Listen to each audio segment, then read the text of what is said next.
Hallelujah. ಎಲ್ಲರಿಗೂ ಶುಭ ಮುಂಜಾನೆ. ಈ ದಿನದ ದೇವರ ವಾಕ್ಯವನ್ನ ನೋಡೋಣ. ಕೀರ್ತನೆ 37ನೇ ಅಧ್ಯಾಯದ 5ನೇ ವಾಕ್ಯ. ನಿನ್ನ ಭೂಯಾತ್ರೆಯ ಚಿಂತೆಯನ್ನು ಯೆಹೋವನಿಗೆ ವಹಿಸಿಬಿಟ್ಟು ಭರವಸದಿಂದಿರು, ಆತನೇ ಅದನ್ನು ಸಾಗಿಸುವನು. ಅನೇಕ ಬಾರಿ ನಾವು ಕಷ್ಟದ ಸಮಯಗಳಲ್ಲಿ ಹಾದು ಹೋಗುವಾಗ ಮುಂದೆ ಏನು ಮಾಡುವುದು ಎನ್ನುವಂಥದ್ದು ನಮಗೆ ತಿಳಿಯುವುದಿಲ್ಲ.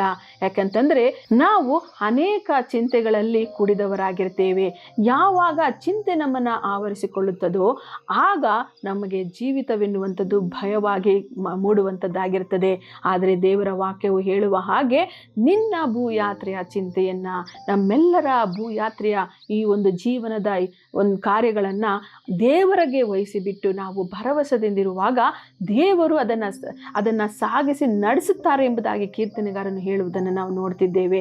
ಅದೇ ಪ್ರಕಾರವಾಗಿ ಈ ದಿನ ನಮ್ಮ ದಿನವನ್ನು ದೇವರ ಕೈಗೆ ಒಪ್ಪಿಸಿಕೊಡೋಣ. ಈ ದಿನ ಮಾತ್ರವಲ್ಲ, ನಮ್ಮ ಜೀವಿತದ ಎಲ್ಲ ದಿನಗಳನ್ನು ಆತನಿಗೆ ಒಪ್ಪಿಸಿಕೊಡೋಣ.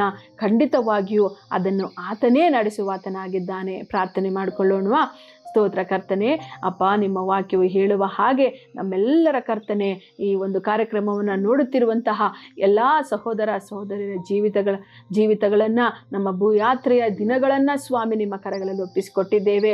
ಕರ್ತನೆ, ಇದನ್ನು ನೀವೇ ನಡೆಸಿ ಕರ್ತನೆ, ನಮ್ಮೆಲ್ಲರ ಜೀವಿತವನ್ನು ನೀವು ನಡೆಸಿ ಕರ್ತನೆ, ನಾವು ನಡೆಯಬೇಕಾಗಿರುವಂತಹ ಮಾರ್ಗವನ್ನು ತಿಳಿಸಿ ಕರ್ತನೆ, ನಿನ್ನ ಕೃಪೆಯಲ್ಲೇ ನೆಲೆಗೊಂಡಿರುವಂತೆ ಸಹಾಯ ಮಾಡಬೇಕಾಗಿ ಯೇಸುವಿನ ನಾಮದಲ್ಲಿ ಪ್ರಾರ್ಥಿಸಿ ಬೇಡಿ ಹೊಂದಿದ್ದೇವೆ ಕರ್ತನೆ. ಆಮೇನ್.